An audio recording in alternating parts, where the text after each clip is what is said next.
Vertical Road is inspired by the concept of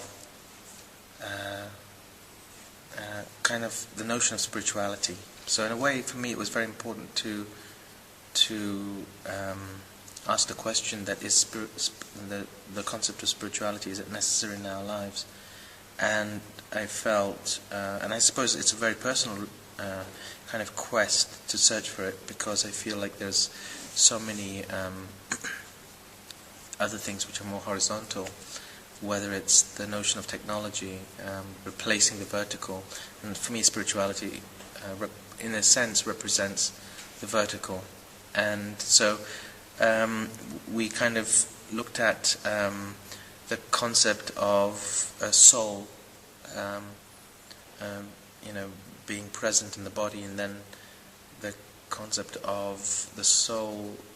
separating from the body after death, and then that things are cyclical. And that's kind of always in my work. I'm always fascinated by the cyclical concept, and so in a way, we then went on further to explore the concept of statues and terracotta warriors, particularly terracotta warriors, and we used that as an inspiration or a starting point, where these kind of characters are terracotta warriors, and then they come to life, and then there's one traveller who journeys and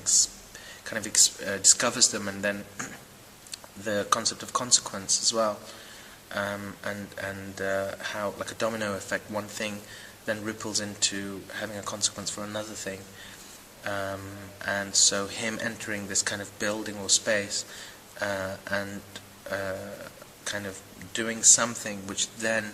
brings the terracotta warriors to life, and then he encounters these beings who've kind of come out of these clay or statues, if you like, and then moving on to exploring notions of discovering the notion of sexuality, and also the notion of religion to a certain extent, through books or tablets, and so in a way it's very much about these beings who kind of encounter each other and then kind of encounter the concept of also death. There's a lot of concepts, actually. I use the word concept a lot, but these are really the kind of starting points of the work. Lighting and costume. With the lighting, I wanted something very undance-like, and that's difficult. And what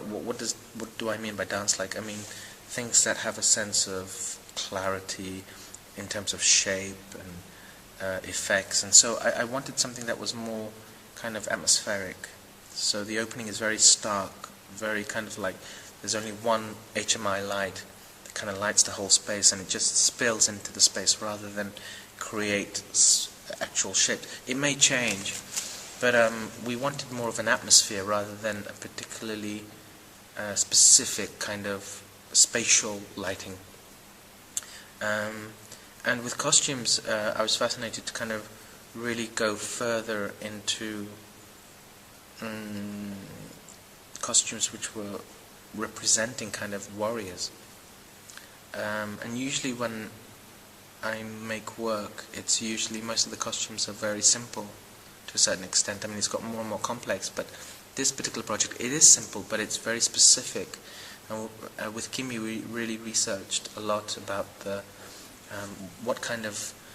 design we would have for the warrior costume, and then there are layers that some of them take off, and then it kind of what's underneath is, especially with the women, represents, or it has bandages, a sense of bandages, a bit like the mummy, if you like. So underneath was bandages, and then they have long kind of the tops are very long, kind of almost Japanese, but also something, well, just Asian kind of top, which has like a skirt attached to it, with kind of layers on them, and so it creates this kind of armor, if you like. But also, it's also with Kimi, she was fascinated by Sufism and the kind of Sufism tops, which are very long overcoats, if you like, and then we kind of researched the color on different skin, and I wanted something that felt a bit rusty and dirty, something that's been as if those warriors have been standing still for many years.